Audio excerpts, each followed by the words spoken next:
Welcome to Crayola Creativity Week. Today's theme is Facing the Music. Our special guests are Kate Micucci and illustrator Mark Hoffmann. Hi, I'm Kate. Howdy. Welcome, Kate. Please tell us something about yourself. Hi, I'm Kate Micucci, and I'm an artist, an actor, an author, a musician, a comedian, and a mom. Well, I believe that the arts help define who we are and show what we're feeling. Mark, please introduce yourself. Hi, I'm Mark Hoffmann, but some folks call me Hoffy, which is a playful way of saying my name. I like being goofy and hanging around with my goofy family, which includes 2 crazy cats and 2 even crazier dogs. Their silliness inspires me so I don't take life too seriously, which helps when I illustrate children's books. I'm also an illustration professor at Montserrat College of Art because I love to teach as much as I love to draw. Kate, why is it important to feel proud to be yourself? Each one of us is special, a unique individual that no one else could ever be. It's important to know yourself by looking deep inside and discovering what makes you special. You don't have to be cool or popular or whatever. What is important is to feel proud of what makes you, you. I feel proud of my energetic personality. A fun word that people describe me is quirky. Well, that just means I'm being playful and creative with a dash of extra energy. I love how many interesting ideas flow from me and that I'm good at making things. Have you ever been told don't try to be someone else? I say that differently because I know you can't be anybody else. So I say, be proud of being you.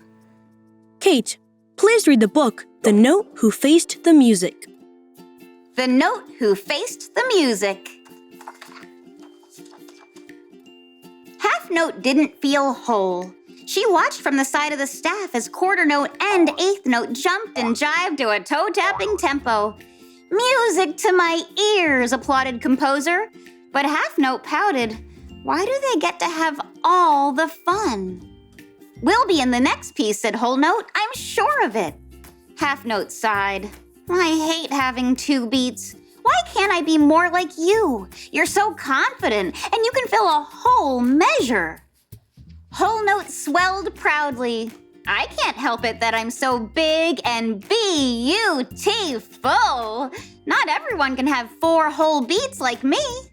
You're not helping, Whole Note, scolded Quarter Note, still bouncing as a return from the rollicking riff. Composer says we're all important to the musical staff. If it makes you feel any better, Half Note, I'm only 1 beat half your size. I'm even smaller than that, chimed in Eighth Note. Half Note stem flopped. But you're so quick and upbeat, and you get a cute little flag. Oh, give it a rest, said Whole Rest. You'll feel better after a nice long snooze. I always do. Within seconds, Whole Rest and the others were snoring. Okay, but Half Note couldn't sleep. It's time to face the music. I'll never measure up. The staff will be better off without me. Goodbye, she whispered to her friends. The next morning, Composer sat down at his desk. His head was full of mesmerizing melodies, riveting rhythms, and sensational syncopation. He pulled out a fresh sheet of paper, stared at his staff, and let out a high-pitched scream. Where is Half Note? Natural yawned. She was here last night, but she was acting very unnatural. I agree. She was flat, said Sharp. Flatter than flat. I think her tone was sharp, said Flat. A little too sharp, if you ask me. Enough! Stop arguing, cried Composer. Half Note is missing, and we've got to find her. Prestissimo! Fast! They searched above the treble clef, below the bass clef, and in between every measure. No Half Note. Just then, 2 16th notes strolled by on their way to rehearsal. What are you doing? They asked. We're searching for Half Note, said Whole Note. Have you seen her? We passed her on the bridge, they said. She was going solo with a strange sack. Oh no, shouted Quarter Note. She must be headed to the coda. But the coda is the end of the line, screeched the other notes. We've got to stop. Composer rifled through his stacks of sheet music. We'll never find her in time. You're right, said Quarter Note, but maybe there's another way to bring her back.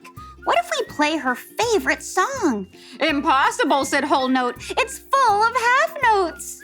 Composer's eyes lit up.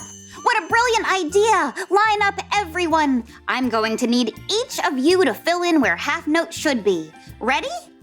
Ready, said Eighth Note. But I have a feeling we're going to sound pretty bad. Quarter Note smiled. Exactly. Half Note heard Composer's cries and knew the other notes were searching for her, but she tuned them out. They don't really need me, she sighed. 2 quarter notes can perform my part without a problem, right?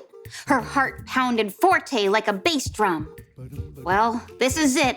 I don't know what's waiting for me at the end of the line, but suddenly a familiar tune struck a chord with her. It's my favorite song, Twinkle, Twinkle, Little Star. Only it sounded offbeat, awful, downright dissonant. Wait, piped up a half note. That's my part, not whole notes. Hey, why are quarter note and eighth note playing there? I belong in those spots. They are ruining my favorite song. Somebody has to put a stop to this. Half note hurried back as fast as she could. Accelerando! What kind of arrangement was that? Composer, how could you let them sound so cacophonous? Composer shrugged. What else could I do when I'm missing one of the stars of the musical staff? Me? Half Note puffed up proudly, feeling noteworthy at last. I'm done singing the blues. Jazzed to make music with her friends again, she swung into place. Let's rock and roll! As the music swelled to a crescendo, Composer applauded. Bravissimo! Whole Note agreed. We don't sound half bad. Half Note never did feel whole, but she didn't mind. She was an instrumental part of the musical staff, and no one could play her part like she could. Huh. The end. That's a really good book. Kate, why are the arts so important for self-expression? I'm passionate about all of the arts because they are the ways I express myself. Self-expression is how we share ideas and thoughts and feelings, the way we move and speak when acting, the way we blend shapes and colors when we paint and draw, and the ways we perform comedy or puppetry. These are all ways of expressing ourselves so that others see what's inside of us. The arts connect us with others. Mark, please explain how teaching art is an ongoing process of discovery. I enjoy all aspects of art, making art, teaching art, looking at it, and studying it. What I love most about art is that it is an ongoing process of discovery. My students discover more about themselves through their study of art, and I learn more about my students whenever I teach art to them. There is a fluid exchange of ideas when teachers and students explore art together, as if the art is a reflection of the people who engage with it. Teachers, I ask you, what do you learn about your students as you explore art they've made? And students, I ask, how does making art and seeking insights from art help you understand yourself and the world around you? Mark, please explain how music communicates feelings. Sure, Mateo. In the book, we saw how Half Note didn't feel whole. She worried that she'd never measure up. She felt unimportant, like she didn't belong. Music conveys emotions and can sound sad or isolated. The way musicians combine or play other notes can also sound joyous and celebratory. Harmony is a musical term that describes sounds that are blended together in a beautiful way that demonstrates working together well. Mark, please show viewers how to create music notes with personality. Today, I'm going to make a character, a little note that we can use as a little sample so you can see how I like to work with materials and play around with some of the colors, some of the expressions, some of the emotions. As I'm just going to start by putting some of this paint down on the board.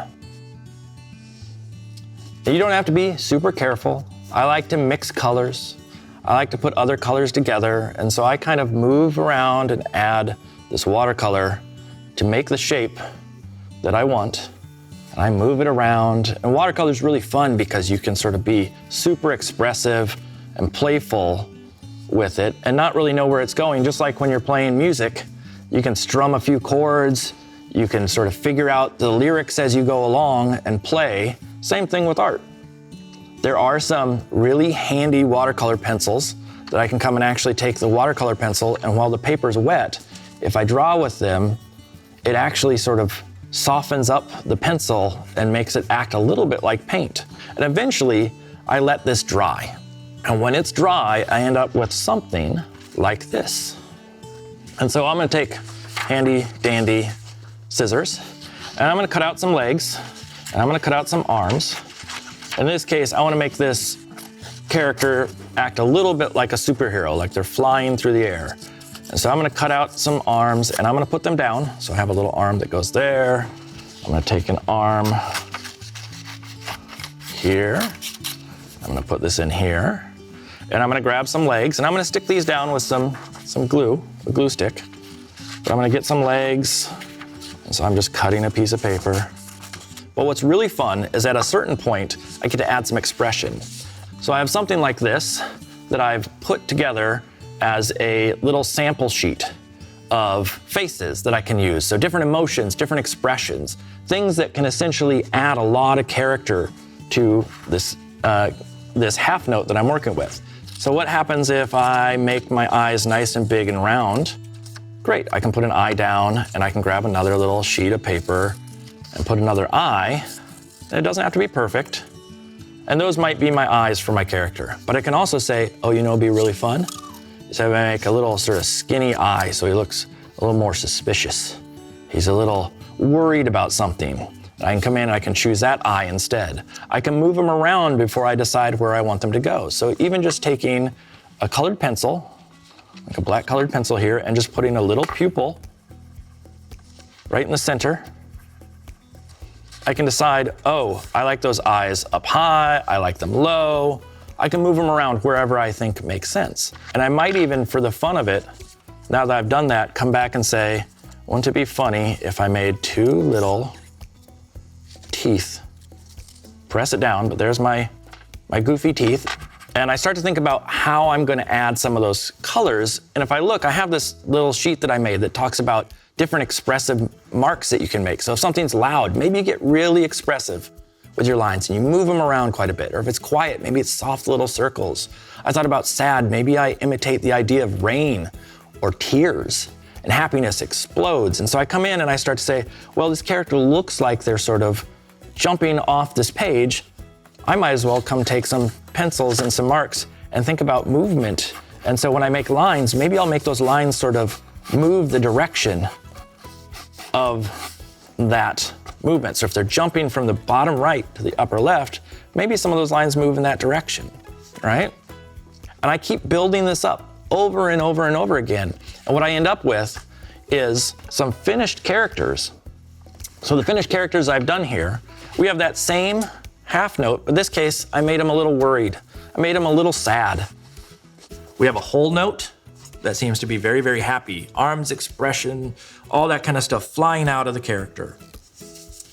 Then I have, I believe it's a quarter note. And that quarter note is angry. And I wanted that tongue to sort of reach out. So I made really expressive lines that showcase the eyebrows. And the last one is my eighth note. And I wanted my eighth note to feel kind of upset, maybe a little angry. So when you work on your characters, when you work on your musical notes, think about whether you want them to be loud or quiet or soft or fast or slow, like all music can be. Think about what kind of note that is, what kind of musical character that is, and how you can be super expressive and show yourself through your art. Kate, for the next art demo, please demonstrate how viewers can design an original guitar face. I'd be happy to, Mateo. Okay, so right in front of me, I have a guitar plate. That's the top of a guitar. That was meant to be a bring bring. And it's really cool because we painted it white, and I am gonna draw on top of it. This past summer, I made a bunch of these, and I was having a whole lot of fun. I'll show you one that I made. I drew a girl playing the ukulele, and she's playing for this little creature who's dancing. And it's pretty fun, huh? So we're gonna make one today. And if you wanna follow along and make whatever you can out of your creative brain, put your thinking cap on.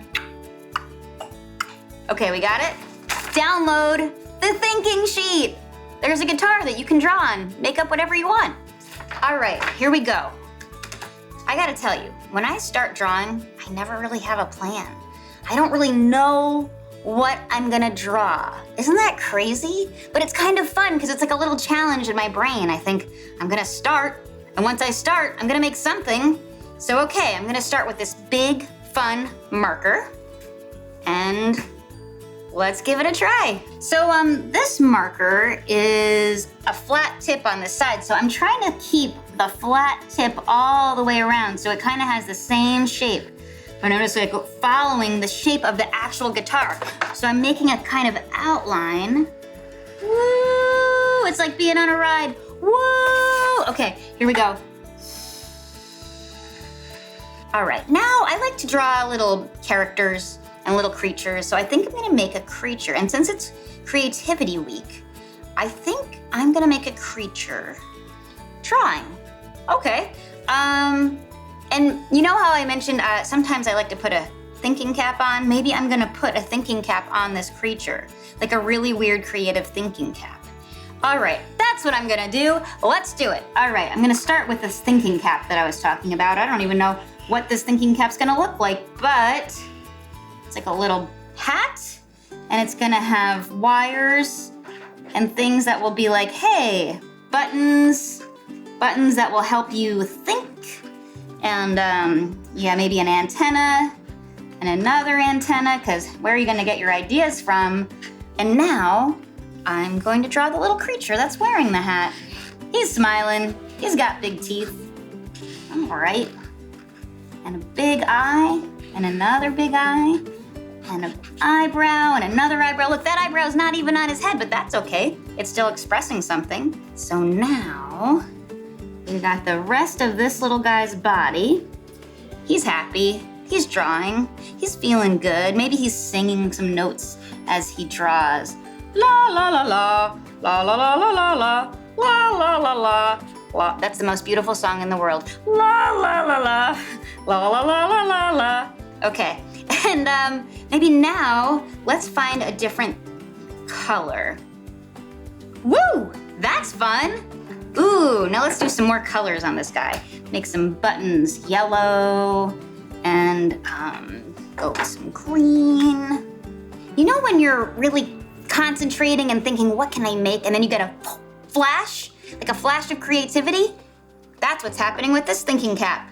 And here's a little bolt of creativity. We're gonna make it yellow. There we go. Maybe we're gonna go back to making some lines that I can color in again. And I like to draw palm trees. I used to live in California, and there were a lot of palm trees there. And I think they're just fun things that grow out of the ground, and they look kind of silly, like they're dancing all the time. So I make these little dancing palm trees. All right, so what am I gonna put in this little corner right here? I'm gonna put my thinking cap on. I know, I'm just gonna put another palm tree, and then that palm tree can be talking to these going, hey guys down there. So okay, here we go. Another little dancing palm tree. Now, when you're drawing, you definitely don't follow what I'm doing. Make up your own thing, whatever you wanna make. There's no rules. You can just be having a fun time. You can make anything you want. Isn't that amazing? Anything you want. All right, let's see. I'm gonna finish doing a couple more circles, and then it will be a good time for me to say, look, I made my own coloring page on a guitar. And now I'm gonna go and color in the rest of it. It'll be really fun. So you can do that too. Thank you, Kate and Mark, for sharing insights about music, emotions, and self-expression. Thank you. This was so much fun. Bye, everybody. Bye. Teachers, librarians, and parents, be sure to check out more creative ideas at Crayola.com/creativityweek. And please share children's artwork online using #Crayola Creativity Week for a chance to win a colorful prize.